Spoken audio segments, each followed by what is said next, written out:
So just to get started, thank you very much for joining me. I'm it's a real honor to talk to you. You've been in some great films that I like really love, especially like growing up.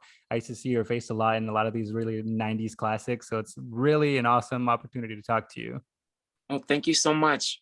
Mhm. Thanks for having me.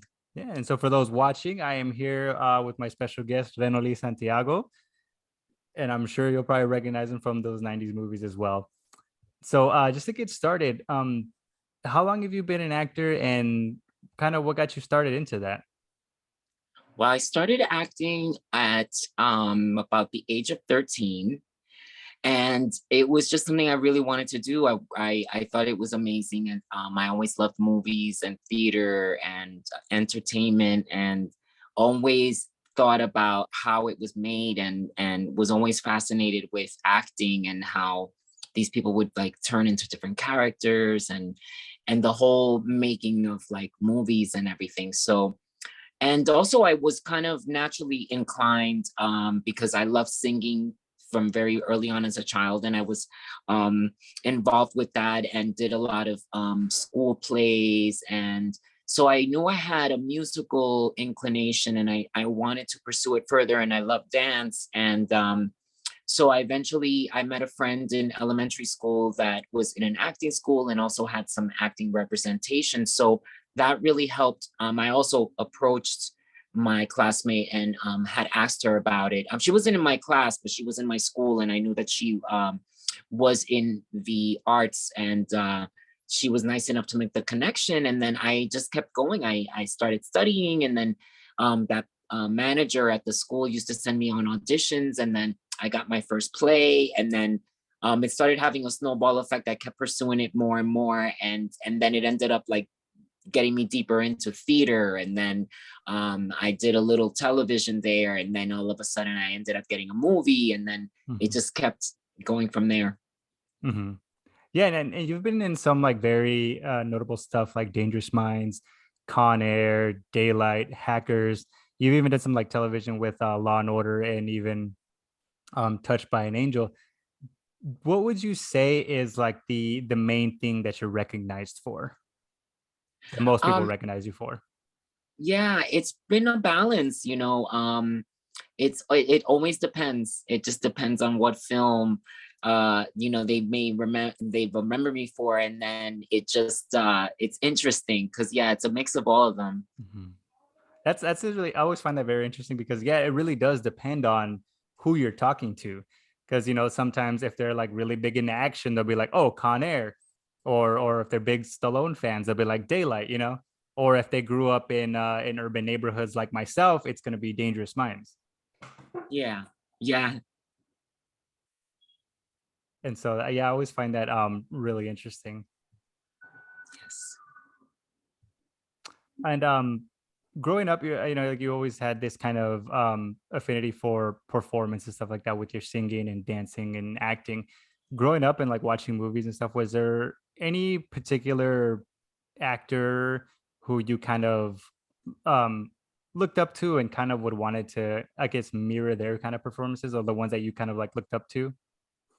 Yeah, well, I guess there's a few. I mean, it's a mix of different people that I really enjoyed growing up. That, I mean, ironically, Nicolas Cage was one of them. So that was very interesting to work with him. But I loved him in the movie Valley Girl, which was one of his earlier films. That was just like such a cool film that was a little bit like Hackers in the way like they dressed all like different and stuff. So that was interesting. And then I used to actually love the TV show Fame and the actors. That was a show on when I was younger, and that kind of put entertainment in my mind too, because you saw people of color on that show that were pursuing the arts.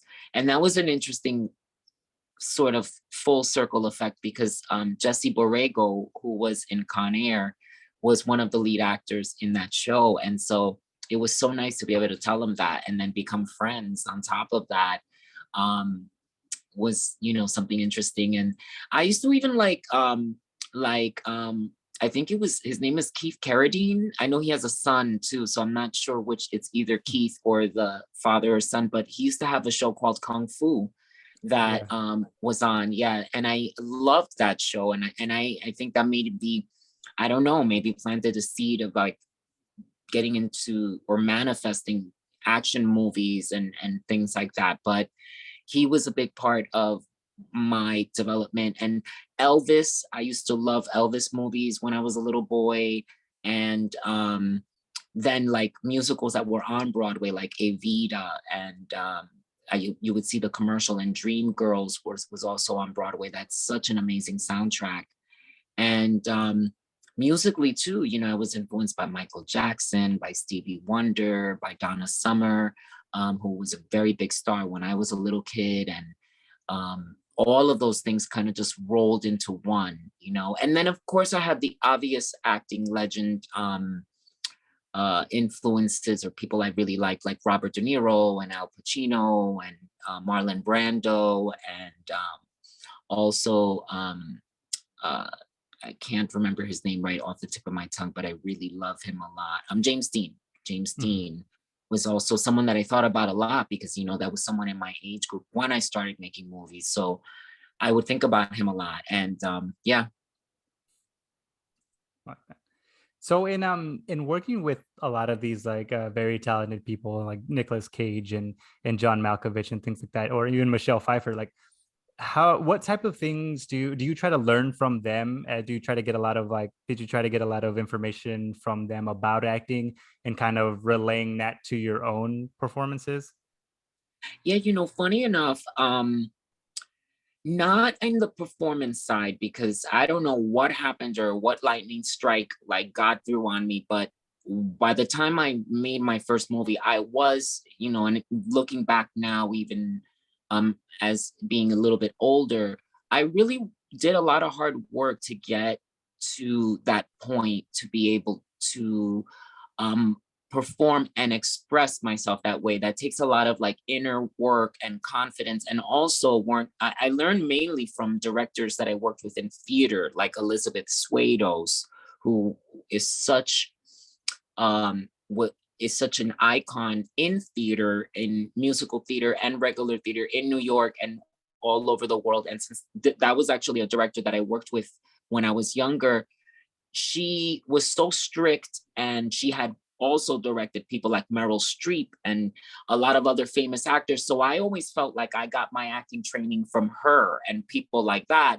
So when I ended up acting with Michelle Pfeiffer and John Malkovich and everything, I was bringing my own craft to the table, and I never really tried to absorb from them or take from them, because I already understood what acting was. And I did not ever want to be influenced by any other actor, because then I felt I would not have carved out my own identity and legacy. So I always kept it all coming from what I learned and what I took the time to learn about acting. And what I did always, though, observe, especially in Michelle Pfeiffer, was how she behaved on the set and how she worked, because I always knew that that was very important in regard to actual movie making, because we always see the end result. But I always wondered, like, how is it when you make how does a movie star behave? What is the best thing to do, like in different?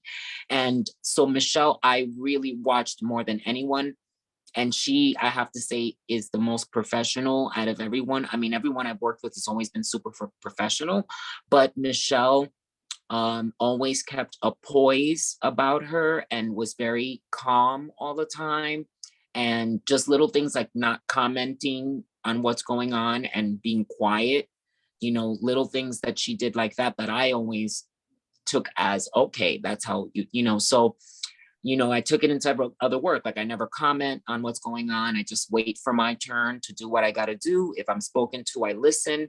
But, you know, even if there's like an accident or something, you know, it's not to make like a bit. Like I remember when we were doing Dangerous Minds, a light bulb blew up during the scene.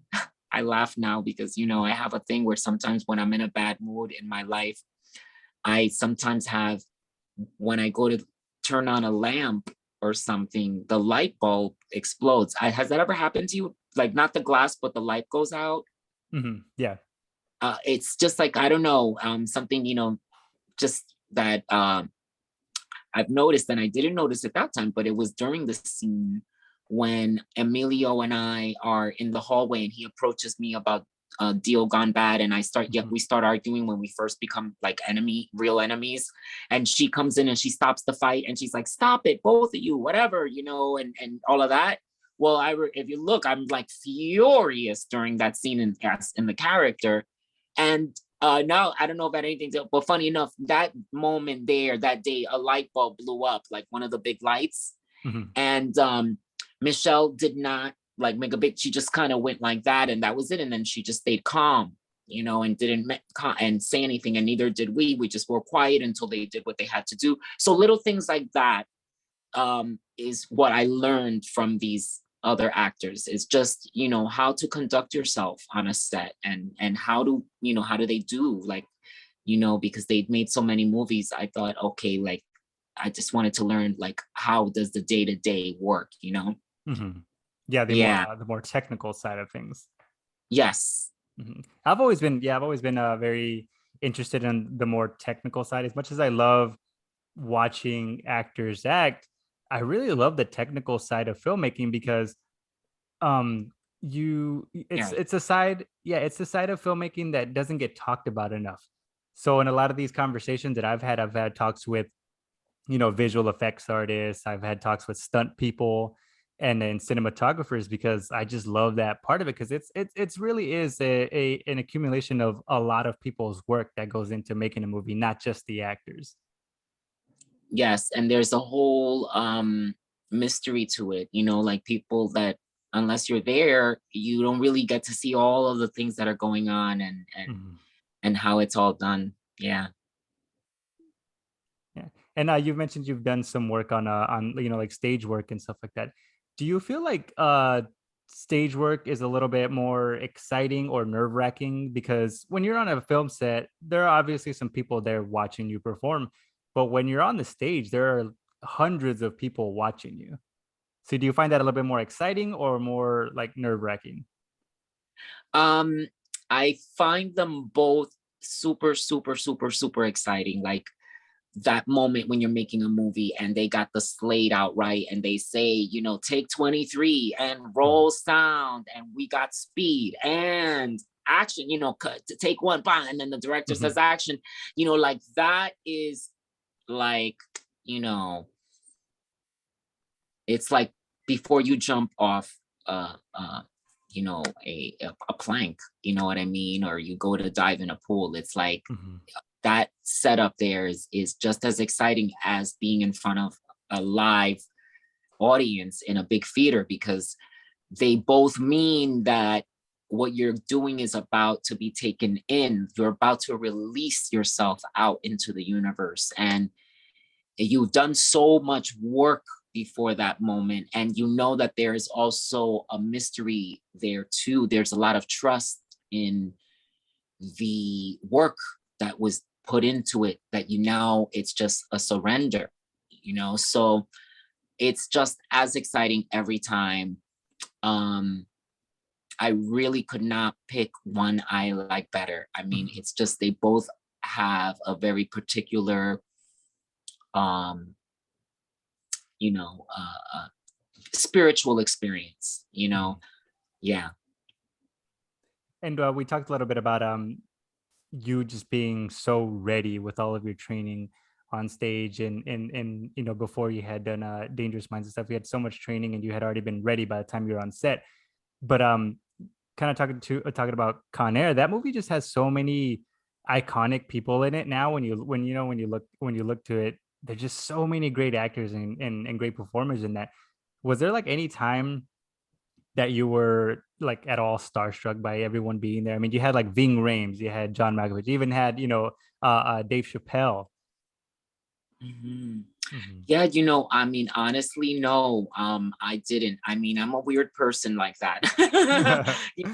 Like, I just like, I um I have learned, I guess, a lot since I was a little child about bullying and equal rights and racism. and sexism and so many things that, like, even by the time I was like, before I even left elementary school, I was always the type of person that um I always took a person by their person, not their reputation, not who they were, not their title. Um, and this was always my secret. I mean, I always treat everybody with the same amount of respect and the same amount of love. But that's really how I went go into those situations. And I don't know how I did when at that age, but it's always been the same. Like I just always felt a very spiritual purpose that I did not let myself feel frightened by them or feel like I was less than them. Mhm. You know, I seen too many struggles in my community and I seen too many struggles in my life that when I was there, I really, really felt I deserved it, you know? So I did not feel like threatened by them or anything, you know? And thinking about it, I think they picked up on that and I think they would be impressed and also a little bit then there was a very big respect there between everyone because they knew, oh, I can never look at this guy and say he is being a pain in the ass like a fan or something, or not that a fan is a pain in the ass, but that I was not there to lower the vibration of Mhm. performance, that we were there all in um a very equal playing ground, and that it was about um everybody, let's do our best, let's really do our best for this thing. And you know, that's what I think they prefer too, because it's a natural thing, like everybody becomes like co-workers, and there's got to be that respect, but there's also like you have to have willingness to like you believe in yourself too. So it's like really interesting. Yeah, that actually does come across, and especially in that movie, even though it is like an action movie, you get the feeling that everyone there was equal. Like when I watch it, I don't think like, oh, this person did better or this person stood out more. I feel like everybody had their moments, even your character as well. Like your character had some of my favorite moments too, like from from like from when they find the dress and everything, from when like call out Ving Rhames for stealing your shades. I think that's one of my favorite parts in the movie. Mhm. Like that, I used to me and my brother used to quote that all the time because he used to steal my sunglasses all the time. Well, thank you. Yeah, no, it was really cool. Yeah, you know, I mean, the main thing again, I guess I was there to represent, and every time that I get involved in something like that, Latinos and Indigenous people, and I just feel like I'm there to do my best and make us like shine. You know what I mean? In all honesty. So, I mean, there was funny enough when I think of stories, there was the first day that John Malkovich was there to film, and I do feel that he wanted to watch me act because I happened to have my close up of all things of timing for when I was, that was what I was filming when John arrived on the set. And he is known as a very strict person as a person. I mean, he's a very nice, I mean, we became all friends and everything, but you know, he's definitely like not just casual, right? Of course, about what he does. So he did sit behind the camera and stare at the monitor and just like basically was like right in front of me um for those first takes. And I remember thinking, okay, I guess he's trying to see, like trying to check me out and see like if like if he likes what he sees or not. But you know, again, I think the fact that I got that out of my mind and then I just went ahead and did it, it made him calm. It made him, I remember feeling like, okay, like I'm around a good team of artists, and uh we're gonna have an interesting experience. You know, Mhm, that's what I felt. That was one time I definitely felt a little bit of like, okay, there's something up, you know. mhm. Yeah. Yeah, and even your, like we were saying, like your confidence in your performances and stuff like that. That always, I always thought that always came through when watching you. Like whether even in like Dangerous Minds, when you're acting with someone who is very well known and stuff like that, you don't seem lesser as well, because you can stand up to them and just be on that same level. And that always found that interesting, that your performances always came through that way. Well, thank you so much. I mean, when I hear that and I think about it, it's interesting. Like my fire underneath all of that was being poor and being marginalized and being not given chances, and knowing like my people are have to fight so hard. So that really was my fuel, and it still is. Like, whenever I do something, I always think about the honor of the moment, and then I realize too that like it's on, you know what I mean? Like a fire in me comes out and that says like, all right, now I'm here with all my ancestors, and I'm here with all the people that I love in my heart, you know what I mean? And that's what you see on the screen. Yeah. Mhm. Yeah, I really love that. And then I get the same kind of feeling when I see now that we're starting to see more It's 5 o'clock on inclusion. Friday. I'm so sorry. Celebrate Alexa, the start of stop. the weekend. I don't know why. I have an Alexa that likes to interrupt every day at 5. Sorry about that. No problem.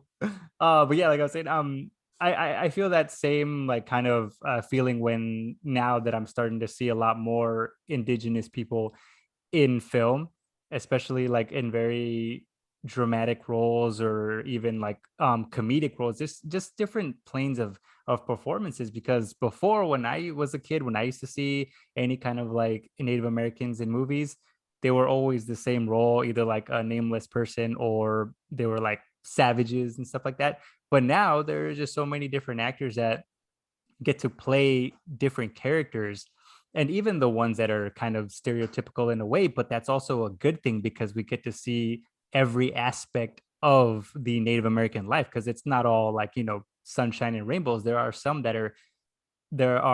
communities there that are just not in the greatest of environments, and so that's also good to talk about to start that conversation.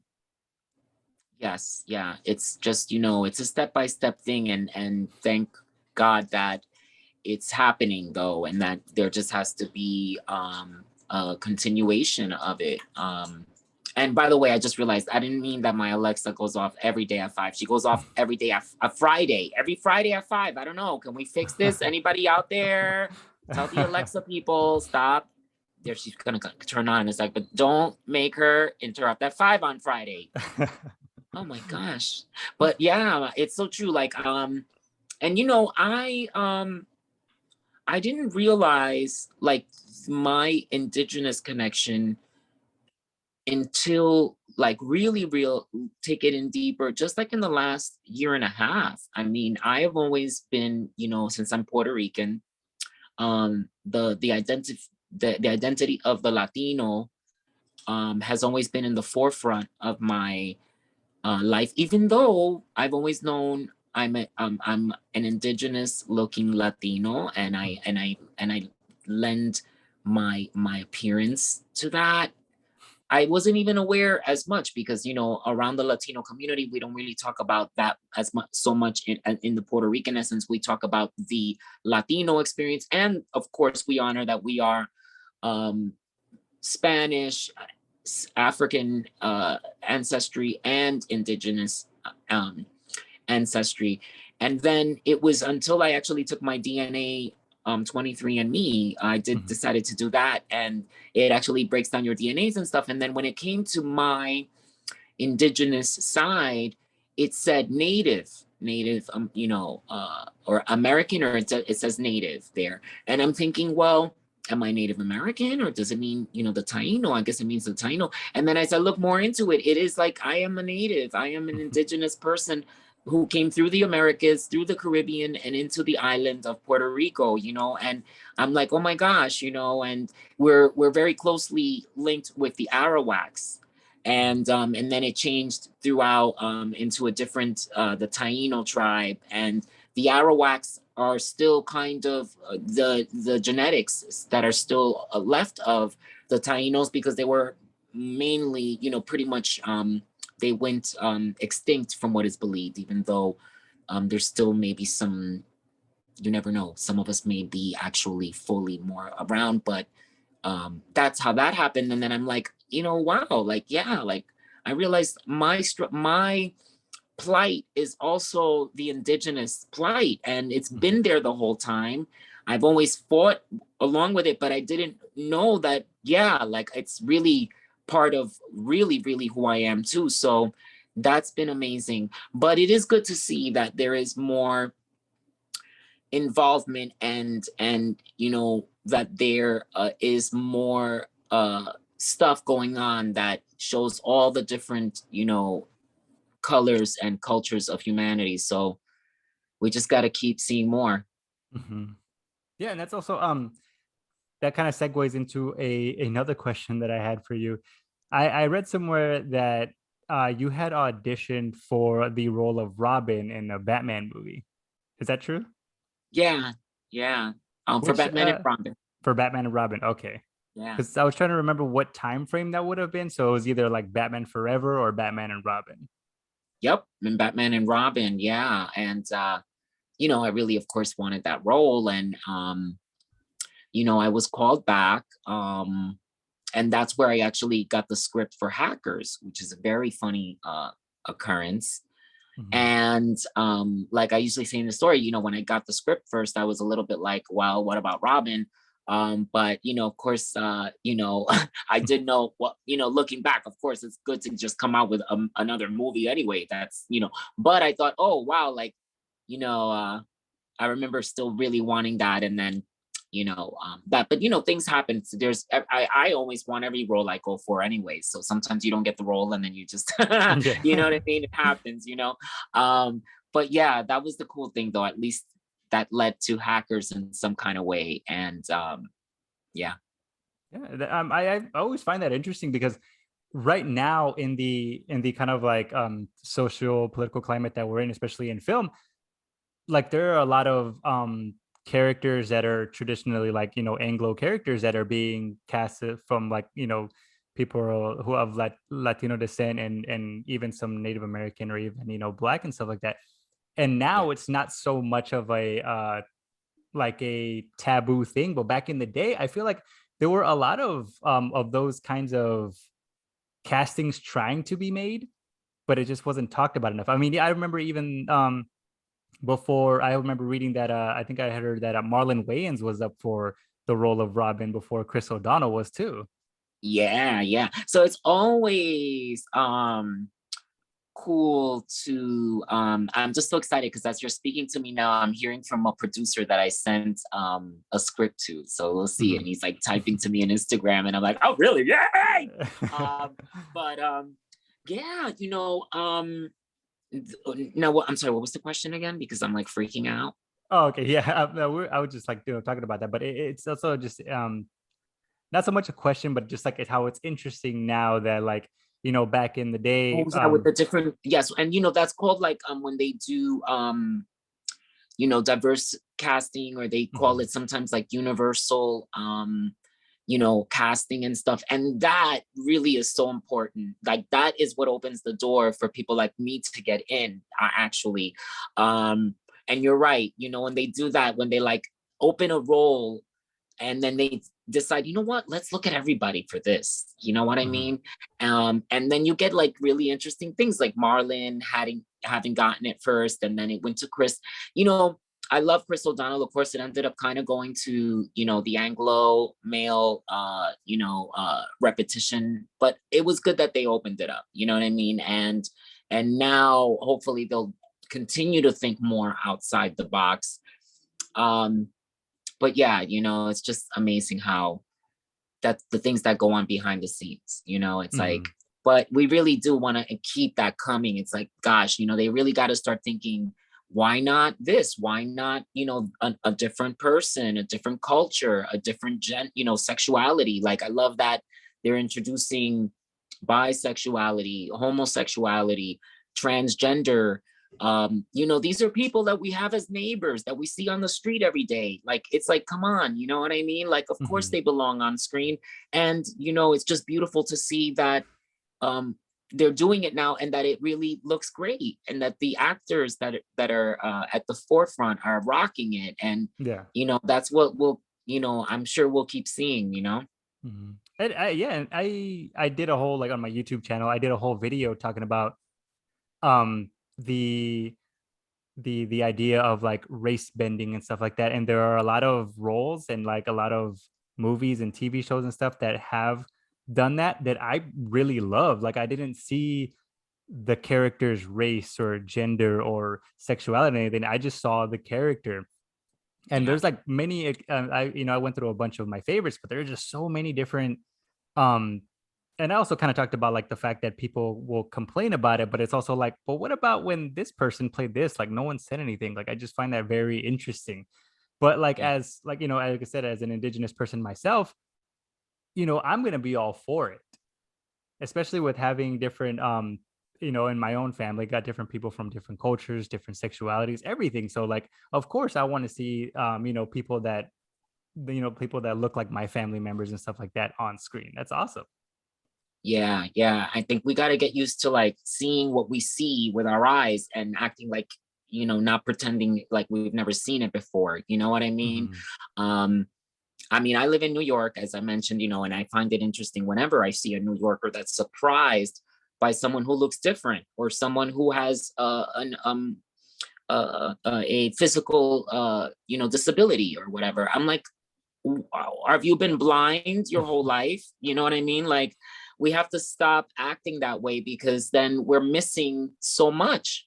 I Hmm. mean, and it's really great to see that finally being reflected in movies because God knows that like the work we do in entertainment and in the arts is to hold up that mirror and to also like enjoy watching life through that lens and seeing all kinds of people, right? We see even like with darker stuff, crime, murder, all of the aspects of life experience. So incorporating, you know, uh, diversity, it's like Hmm. that should not be an issue. You know what I mean? It's like it's just ridiculous. So it's like amazing and inspiring to finally see those things because I've had a lot of projects that I'm trying to push. I have a comedy TV show pilot that I created for myself that I have several episodes for, and I want to get that on the air. And I know that my fans would really enjoy it, and the rest of the world, really. That's what I create for. I wrote Hackers too, which I just finished.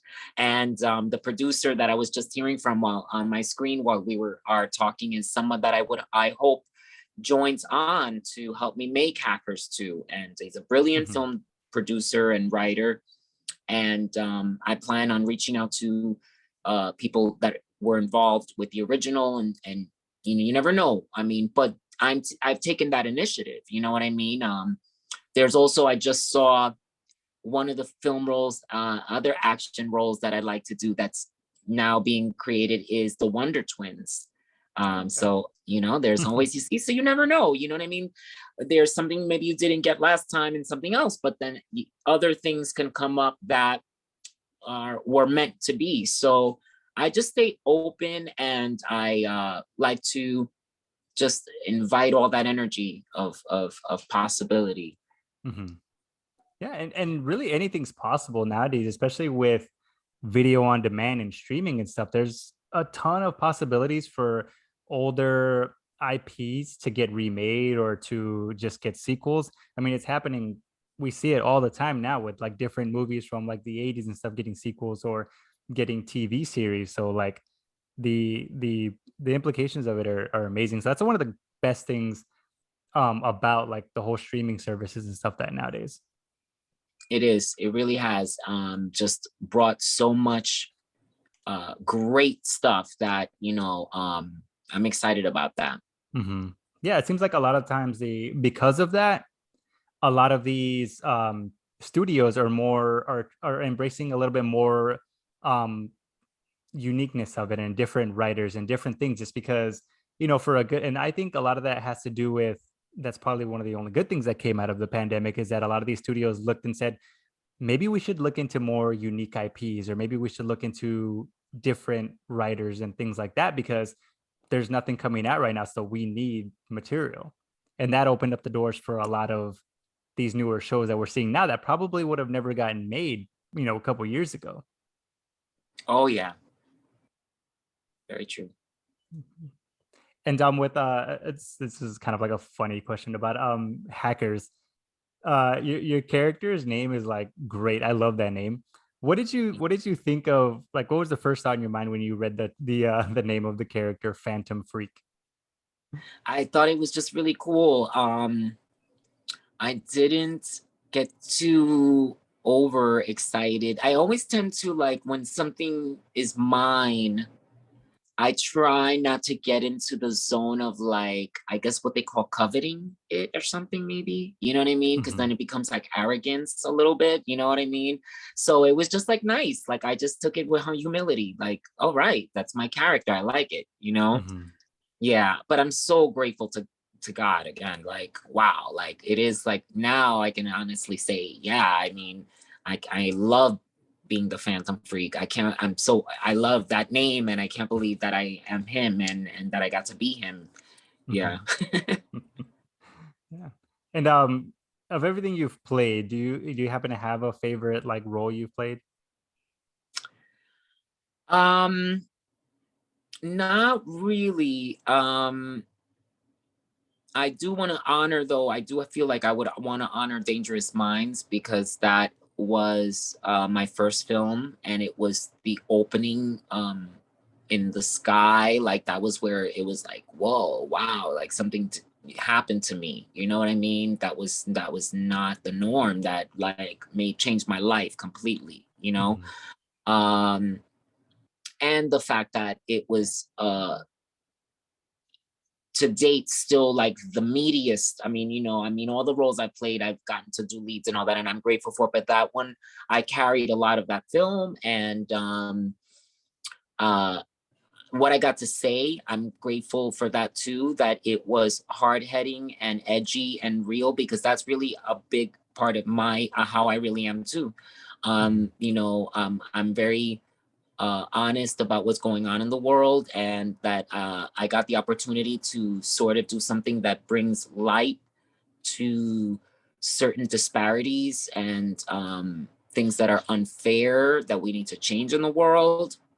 Like it does affect how you think, how far you can go, and what you try to honestly do. Like I definitely had some of that in me too going on. Like, even though, like, we talked about the confidence and how I went out, I didn't start with all that. Like, I mean, there was a weird, like, paradox going on. Like, one thing was real and the other part wasn't.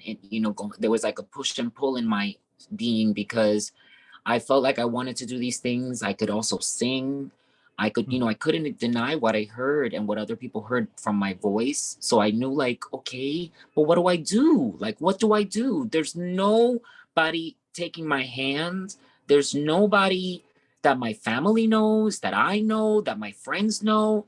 And, that little opening from that friend in elementaries that, I used to go all the way to Queens, to start um mhm, little things like that I almost forgot, but people that knew me, kind of could remember and remind me when I started to make think projects. But i used to um I used to cry a lot and say I had no that I felt like I was untalented, I remember saying. And I'm sorry, let me just plug my phone in. mhm. um Sorry, there we go. No problem. But I would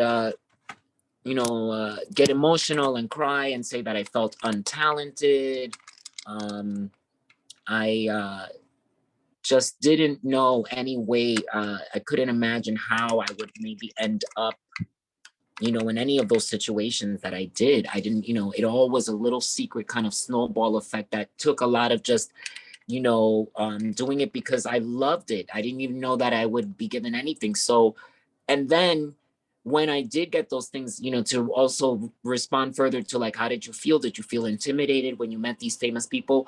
Not in that way, but every time that I got a role or anything that happens, I get moved. I cry. You know what I mean? I would cry alone and thank God to the point where I remember get on my knees thanking the Lord that I cannot believe that He's allowing me and that I'm going to be a part of this. And that I'm going to be with Michelle Pfeiffer in person, and I'm going to get to act with. So, you know, those kind of moments, though, those where I would get that moment in that speech after you let all the tears out, where you say, I'm going to do the best job ever. And God, I'm going to go in there and I'm just going to do this like it's the last day of my life, you know, Hmm. and that's what people, and that's why I think people also see that in, because that's what was going on inside of me and what still goes on when I go to do something that is like that unique, and you know you're gonna touch so many people. And so that's, yeah, it's very humbling, like they say in that way, I guess, because yeah, like it just, you know, it was real shocking. And you know, I just hope though that more and more of us get to get included in these things, and that we all get to keep growing, and that more of these things happen in Hmm. every level of business, you know. Yeah. Yeah, I'm always looking forward to, I'm always on the lookout for, you know, different talented indigenous people, especially in filmmaking, because um I want to see the indigenous point of view of someone who, you know, of a director who wants to see, you know, who wants to tell these kinds of stories that don't get told because, you know, one of us isn't behind the camera. Yeah, yeah, and the stories are so amazing, and the characters and the things that have happened that I know we're gonna get to see in the future. It's just gonna take the continued push, but you know, I mean, it's amazing. I mean, I got to play a Native American in a play in 2019. That was an amazing experience. I played a Heyoka. Mhm. I don't know if you know what heyokas are, or for the I audience, that, yeah, I've heard it. yeah, that's like a very heightened, spiritually heightened, like level of in the tribe of medicine man and Mhm. spiritual guide, and they're always different. They have funny quirks. They dress different. They wear makeup differently. They're like a little bit of a weirdo at the same time. And they bring a lot of comedy and darkness at the same time. And, oh, it was crazy. But imagine like that kind of stuff. People don't know about that kind of stuff. You know what I mean? Like Yeah. that is a cool thing. And um so yeah, like all the things that are all the story that's there, and content is just it's mind-blowing and boggling. Mhm. Always great to have, like, especially my in-laws and stuff, like they're always asking questions and they're always willing to learn, which I really love. Yeah, yeah, it's that exchange and the experiences and all of that's really beautiful. Another question I wanted to ask is, for someone who has been acting so long, how do you, how do you personally keep the passion alive, and not just for, like, you know, acting, but performance in general, like with your singing and your dancing? You know, it's just something that I don't know, the word um like fountain comes to mind. You know, it's just like Mhm. something that's just like bursting in me, and like constantly, you know, you know, like sprouting. And I just I pretty much can imagine that I'll be an artist my entire life. I just that's like my existence. So Mhm.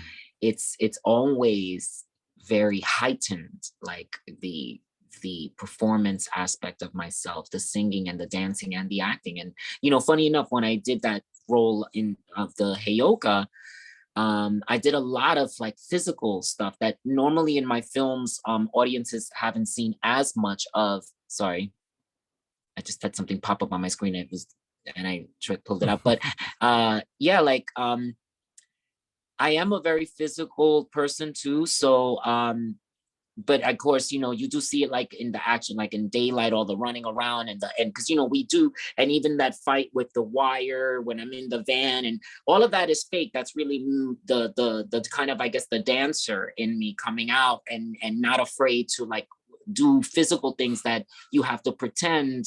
Um, so that it's just I'm very physical, and then I also love music and I love storytelling. So that's how that fire it stays on. You know what Mhm. I mean? It's just like, yeah.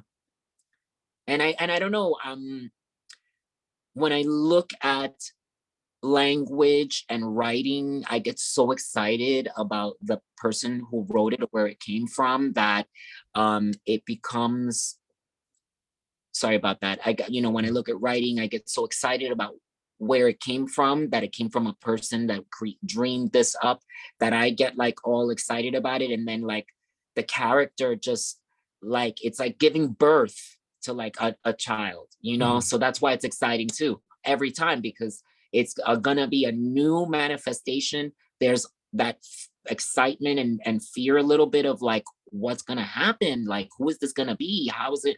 And it's just a ride every time. Yeah. I've Yeah. noticed too that a lot of when you mentioned like your physicality and your the dance background, it's funny because I every time I talk to a lot of stunt performers, a majority of them or like 90% of them have backgrounds in dance and dance performance and stuff. So a lot of that lends itself to their physical performances when they're being when they're on set. Yes, yes, because you have to be, when especially action, you gotta like be used to letting your body go fast, like when it's on, like you're not afraid to fly, you know what I mean? Mhm. Because um that part of it is there. The excitement is also part of it, and your energy, So, yeah, But another awesome. kind of fun one that I wanted to ask, I always like to have like these fun ones. Mhm. So going back to Dangerous Minds, obviously that movie had a very, very popular song attached to it, Coolio's Gangsters Paradise. Were you a fan of that song at all? And like, did you ever get tired of hearing it since it was just everywhere? Well, funny enough, it was like a birthday gift, to be honest. Another cream on the cake, because like I mentioned, I love Stevie Wonder. Mhm. And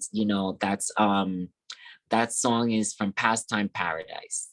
So Gangsters Paradise, that instrumental dun, dun, dun, dun, dun, Mhm. dun, dun, that's from Stevie Wonder. So I was like, I don't know, it just felt like it made me feel like it was just all meant to be. Like I Mhm. was like, wow, that's awesome. Like that's Stevie Wonder's song, and then they used that, and I know that song, and that's crazy, and it's in the song in the movie, and so it just made me feel like it was a purpose that was meant to be. And I wasn't that surprised that like the movie was gonna have a hit song, only because it was produced by Jerry Bruckheimer and Don Mhm. Simpson, and they always make a big song with their movie. It's like they know Mhm. how to do that. So like I knew whatever the song was gonna be, that it was gonna be picked to be a number one hit, hopefully. And they did it again, you Yeah. know? Yeah. That's kind of another Yeah. thing you don't see in a lot of films nowadays, especially like in the 80s and 90s. They were songs specifically picked for movies that fit the tone and like the era and stuff like that. And a lot of those songs are synonymous with the films. That's kind of one of the things that I miss personally about movies is that there's no like song that kind of directly correlates with a movie anymore. Yeah. Yeah. That was like such a great thing to see, and it can happen sometimes now, but not like that, like we used to see. And I love that. Yeah, I'd like to see more of that too. Mhm. All right. And so to wrap it up, do you have any upcoming projects that you can talk about that you're excited for? Sure.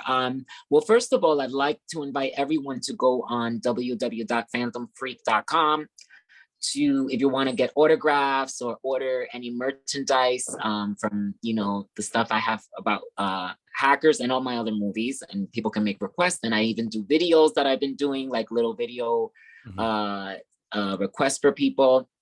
And also I have my fashion site that I came out with some t-shirts and sneaker designs that I'm super excited about, because I love fashion.